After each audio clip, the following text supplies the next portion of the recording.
Dear student, concept lecture 1 के अंदर मैं आपको बताने वाला हूं कि भाई एवरेज का मतलब क्या है और आपके दिमाग को थोड़ा सा एवरेज के कंसेप्ट के अंदर ढालने वाला हूं कुछ क्वेश्चंस के थ्रू। तो चलिए स्टार्ट करते हैं। तो सबसे पहले मैं आपसे ही पूछना चाहूँगा कि भाई एवरेज का मतलब क्या है, या फिर अगर थोड़ा सा प्रेसाइज क्वेश्चन पूछने के लिए मैं आपसे पूछ लूँ कि किसी क्लास में जो स्टूडेंट्स हैं उनके जब मार्क्स की एवरेज निकाली गई तो वो 60% आया। तो अब मैं आपसे पूछ रहा हूँ कि उस क्लास के एवरेज मार्क्स 60% हैं, तो इसका मतलब क्या है। और सीरियसली एक बार वीडियो को पॉज करके आप खुद निकालिएगा मतलब कि भाई इसका मतलब क्या है, आप इससे क्या समझते हैं, फिर जानिएगा, फिर मैं बताऊँगा। तो उम्मीद करता हूँ कि आपने कुछ ना कुछ सोचा होगा। तो जो पॉसिबल आंसर्स हैं वो ऐसे हो सकते हैं कि भाई अगर क्लास के एवरेज मार्क्स 60% हैं तो ज़्यादातर स्टूडेंट्स के मार्क्स 60% हैं, कि भाई ज़्यादातर जो स्टूडेंट्स हैं उसके मार्क्स 60% हैं। लेकिन चलो आपके सामने मैं एक एग्जांपल दे देता हूँ कि मान लो क्लास में 2 स्टूडेंट्स हैं और एक स्टूडेंट के मार्क्स हैं 55% और दूसरे स्टूडेंट के मार्क्स हैं 65%। सिर्फ 2 ही स्टूडेंट हैं।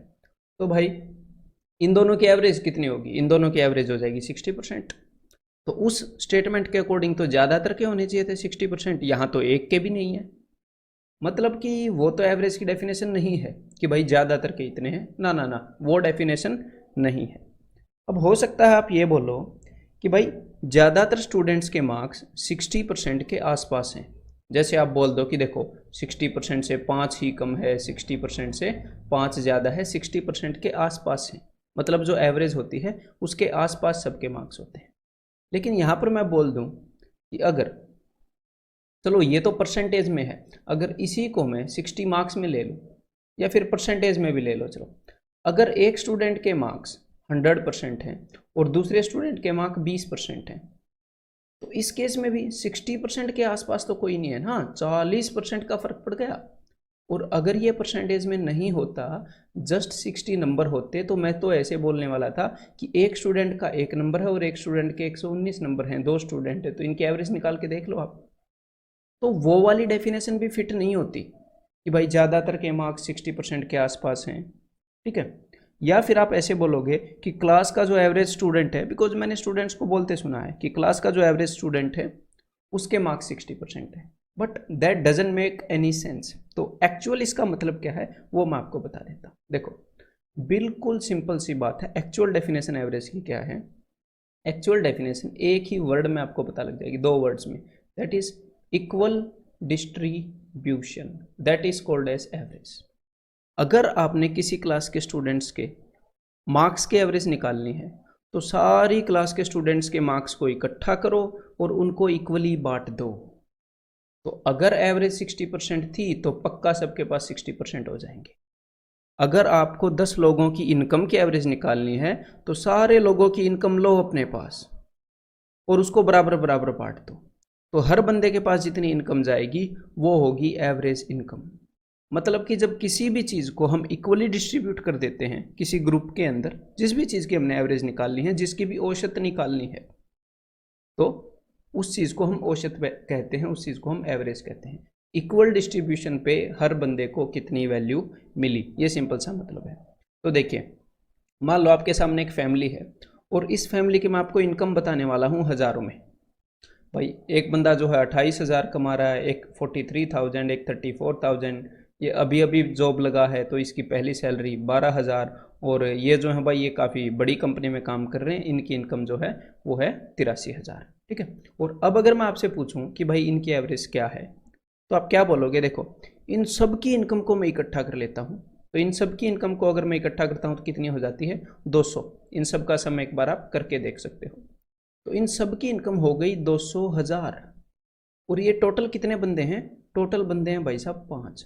तो इस 200,000 को मैं 5 के अंदर बांटूंगा तो हर एक के हिस्से में कितने आएंगे, हर एक के हिस्से में आएंगे 40,000। तो इस फैमिली की एवरेज इनकम कितनी है, इस फैमिली की एवरेज इनकम है 40,000। तो ये जो सिंपल सा फॉर्मूला है ना एवरेज का, ये कैसे बना है, ये बना है इक्वल डिस्ट्रीब्यूशन की सेंस से। आपको ऐसे देखना कि चीज़ों को इक्वली डिस्ट्रीब्यूट करना है। तो देखो सबसे पहले हमने क्या किया, सबसे पहले सबकी सैलरी इकट्ठी कर ली। तो क्या आया, एवरेज निकालने के लिए क्या फॉर्मूला आया भाई, औसत निकालने के लिए, सम ऑफ ऑल वैल्यूज़, मैंने सबकी सैलरी जितनी भी थी उतनी इकट्ठी कर ली। मतलब अगर मैंने कुछ वैल्यूज़ की सैलरी निकालनी है तो पहले सारी वैल्यूज़ को, सारी संख्याओं को मैं इकट्ठा कर लूँगा, उनका जोड़ निकाल लूँगा, ठीक है। और उसके बाद जितनी भी सैलरी मेरे पास हुई, जितने भी रुपए मेरे पास इकट्ठे हुए, उनको मैंने बराबर बराबर बांट दिया। कितने लोगों में? जितने भी बंदे थे जिनसे भी इकट्ठी की। तो भाई नीचे क्या आएगा? नंबर ऑफ वैल्यूज, कि भाई जो संख्याएं हैं वो कितनी हैं। तो औसत निकालने का फॉर्मूला क्या हो गया भाई? सम ऑफ ऑल वैल्यूज, सारी संख्याओं का जोड़, divided by number of all values, सारी संख्याएं कितनी हैं उससे हम डिवाइड करेंगे। तो आपने एक बार ये सिंपल सा फॉर्मूला जो है ये याद रखना है, और साथ में ये चीज़ भी याद रखनी है कि ये जो फॉर्मूला है ये और कुछ नहीं, ये है इक्वल डिस्ट्रीब्यूशन, ठीक है। क्योंकि जो इक्वल डिस्ट्रीब्यूशन की सेंस है उसके ऊपर मैं काम करने वाला हूँ, कि बराबर बांटने वाली सेंस पे। आगे जो क्वेश्चंस आएंगे अगले कंसेप्ट लेक्चर्स के अंदर, उनके अंदर क्या होगा, नए बंदे आ सकते हैं इनकी फैमिली में, कोई फैमिली वाला बंदा भी छोड़ के जा सकता है। तो भाई जो भी नुकसान होगा, जो भी फायदा होगा, उसको हम इक्वली बांटने वाले हैं। तो इक्वल डिस्ट्रीब्यूशन की सेंस भी आपने याद रखनी है। लेकिन फिलहाल ये फॉर्मूला सिर्फ याद रखोगे तो हम कुछ क्वेश्चंस कर सकते हैं इसके ऊपर बेस्ड, ठीक है। तो हाँ, एक और बात ध्यान रखिएगा, कभी कभी एग्जामिनर आपको क्या दे देगा, सिर्फ एवरेज दे देगा और आपको बोलेगा कि भाई 5 नंबर हैं जिनकी एवरेज 35 है। तो भाई सम कितना हो जाएगा? Average into number of values is sum of all values. इतनी तो कॉमन सेंस आप डेफिनेटली यूज कर सकते हो, है ना। इनको ऊपर नीचे आप ले जा सकते हो। एवरेज को अगर मैं उससे मल्टीप्लाई करता हूँ कि कितने नंबर हैं, तो मेरे पास आ जाता है कि उन नंबर्स का सम कितना है, ठीक है। अगर मैं इसको ऊपर ले जाके मल्टीप्लाई करूँ तो चलिए भाई कुछ क्वेश्चंस ट्राई करिए। अब तक तो मैंने आपको बेसिक मीनिंग बता दिया है, तो एक बार इन वैल्यूज़ की एवरेज निकाल दो भाई ज़रा, वीडियो को पॉज करके। उम्मीद करता हूँ अब तक आपने निकाल ली होगी। तो सबसे पहला एक बार करके दिखा देता हूँ, वैसे इसमें करके दिखाने की कोई बात नहीं है। तो देखो 15 और 5 20, 12 और 8 20, 20 और 20 40, 40 और 0 40। तो भाई टोटल वैल्यूज़ का सम आ गया 40। और टोटल कितनी वैल्यूज़ हैं? 1 2 3 4 5। ये बेशक से 0 है, इसको छोड़ना मत कि भाई ये तो 0 है। तो टोटल 5 वैल्यूज़ हैं, तो इनकी एवरेज कितनी हो जाएगी? 8। और बाकी दो की एवरेज भी आप निकाल ही लोगे, और निकाल ली है तो एक का आंसर है 61 और नीचे वाले की है 2282। तो अब कुछ स्टेटमेंट बेस्ड क्वेश्चंस करते हैं इसी कंसेप्ट के ऊपर बेस्ड। तो एक बार ट्राई करिएगा मेरे सॉल्यूशन से पहले। Of 3 numbers the first is 4 times the second. तो हमारे पास 3 नंबर हैं, पहला, दूसरा और तीसरा।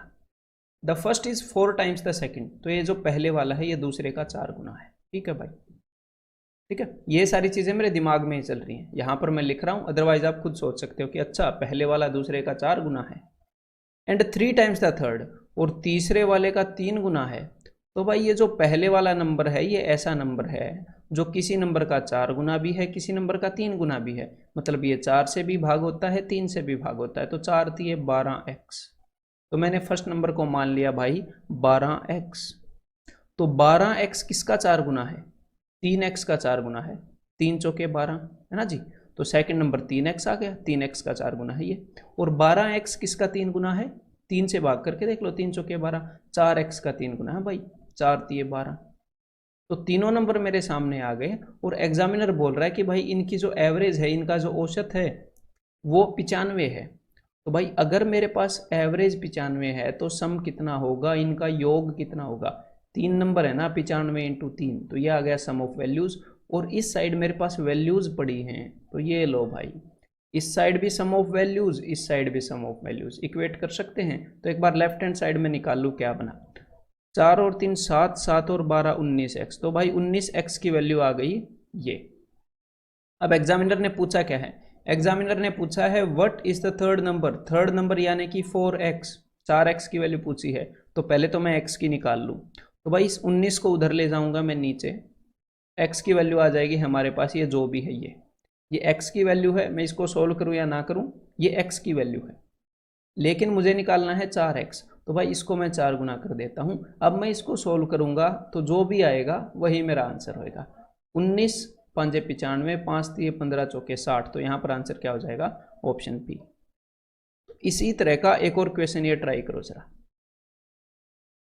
Out of 3 numbers the first is twice the second. तो भाई 3 नंबर हैं, पहला, दूसरा और तीसरा। तो जो पहले वाला है वो दूसरे का डबल है, तो मैंने दूसरे वाले को अगर x मानना है तो पहले वाला 2x हो जाएगा। And is half of the third, तो दूसरे वाले का तो ये डबल था, लेकिन तीसरे वाले का हाफ था, तो तीसरे वाले का हाफ है, इसका मतलब तीसरे वाला नंबर क्या होगा, 4x। 4x का ही हाफ होता है 2x। If the average of the 3 numbers is 56, और तीनों नंबर की एवरेज 56 है, तो इसका मतलब सम कितना हो जाएगा, योग कितना हो जाएगा, अगर औसत 56 है तो 56 इंटू 3। तो भाई ये इनका सम हो गया। देख लेते हैं उसने पूछा क्या है। The average of the first and third number is, पहले और तीसरे नंबर की एवरेज पूछी है, ठीक है, निकाल लेते हैं। तो भाई 4 और 2 6 और 1 7, तो 7x की वैल्यू है भाई ये, और x की वैल्यू हो जाएगी डिवाइडेड बाई 7। अब मैं देख रहा हूँ निकालना क्या है, तो पहला नंबर 2x है, आखिरी नंबर 4x है। इन नंबर्स को निकालने की जरूरत नहीं है, इनकी एवरेज ही निकालनी है। तो 2x और 4x दोनों का सम कितना हो जाएगा, 6x। और अगर एवरेज निकालनी है तो sum of values upon number of values, तो भाई इनकी एवरेज है 3x, तो मतलब कुल मिलाकर हमें 3x निकालना है। x की वैल्यू हमारे सामने है, इसको कर देता हूँ 3 गुना। तो देखो 7 8 56, 8 तिये 24 तिये 72, तो आंसर आ जाएगा जी ऑप्शन ए 72। ठीक है, एज सिंपल एज दैट। ये देखो, ये भी एसएससी सीजीएल 2017 में इसका क्वेश्चन है। Of the 3 numbers whose average is 26, 3 संख्याओं की एवरेज 26 है। The first is 2/11 times the sum of the other 2। तो देखो ये पहला नंबर है, ये दूसरा नंबर है, ये तीसरा नंबर है। एग्जामिनर ने ये बोला है कि जो पहले वाला नंबर है ये इन दोनों के सम का 2/11 है। मतलब अगर मैंने इन दोनों का सम 11x मान लिया तो पहले वाला नंबर है भाई 2x, 2/11 इन दोनों का। अगर ये दोनों 11 हैं तो ये 2 है।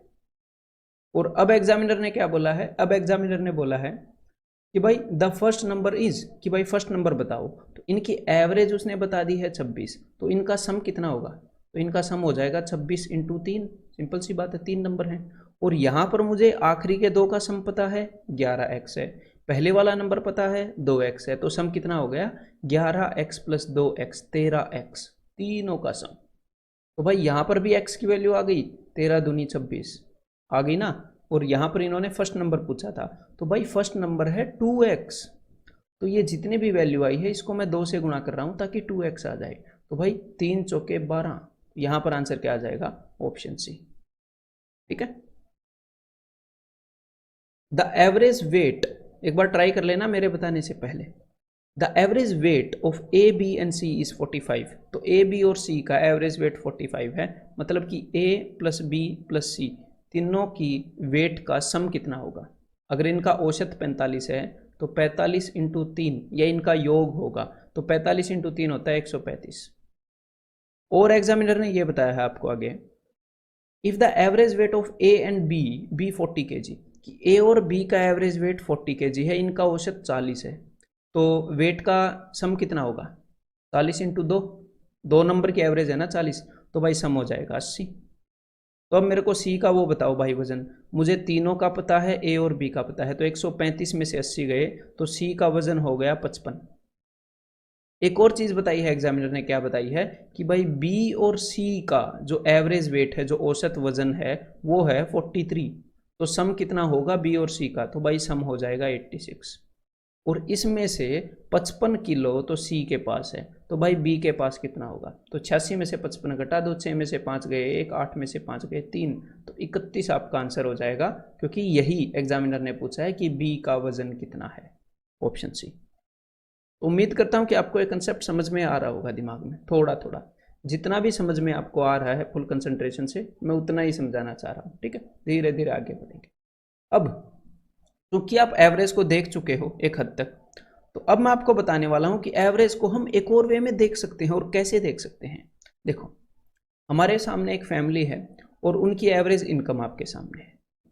तो पिछली बार जब मैंने इनकी एवरेज आपसे निकलवाई तो मैंने आपको क्या बताया था कि अगर आपको एवरेज निकालनी है तो पहले पूरी फैमिली की इनकम को इकट्ठा करो और फिर उसको इक्वली डिवाइड करो, फिर उसको इक्वली डिवाइड करो। लेकिन मेरी बात को ध्यान से सुनो कि हमारा जो काम है, हमारा जो उद्देश्य है वो तो सिर्फ इतना है कि भाई अगर इनकी सैलरी को बराबर बांटा जाए तो कितनी सैलरी आएगी ये देखना।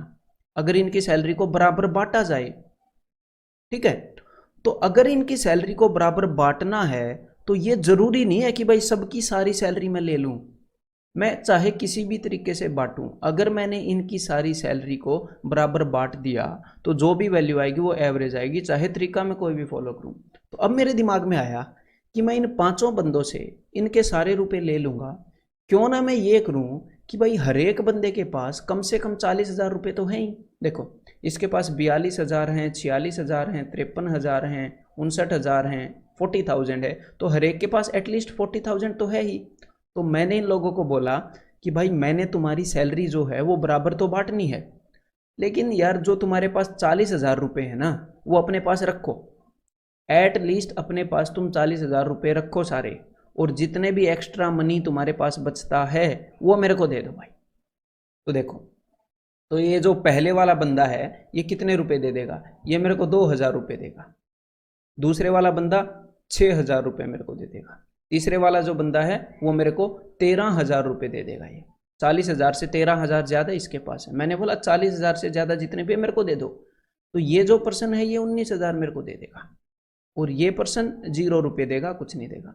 तो कुल मिलाकर मेरे पास कितने रुपए इकट्ठे हो गए, तो मेरे पास हो गए भाई 6 और 2 8, 8 और 13 21, और 21 और 9 40। तो मेरे पास कुल मिलाकर 40,000 रुपये इकट्ठे हो गए, ठीक है, जब इन्होंने एक्स्ट्रा दिया।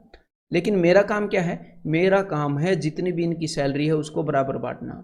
अब मुझे ये पता है कि हर एक बंदे के पास 40,000 रुपये हैं।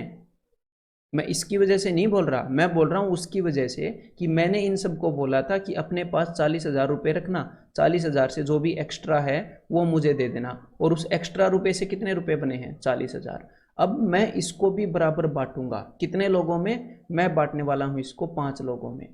तो हर एक पर्सन को कितने कितने रुपए मिलेंगे मेरी तरफ से, जो एक्स्ट्रा मनी आया था उससे 8,000 मिलेंगे।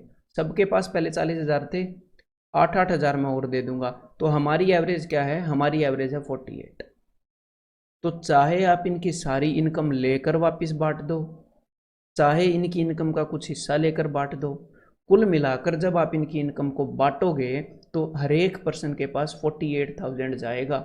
मतलब इनकी एवरेज, इनकी औसत 48 है, 48 है, ठीक है।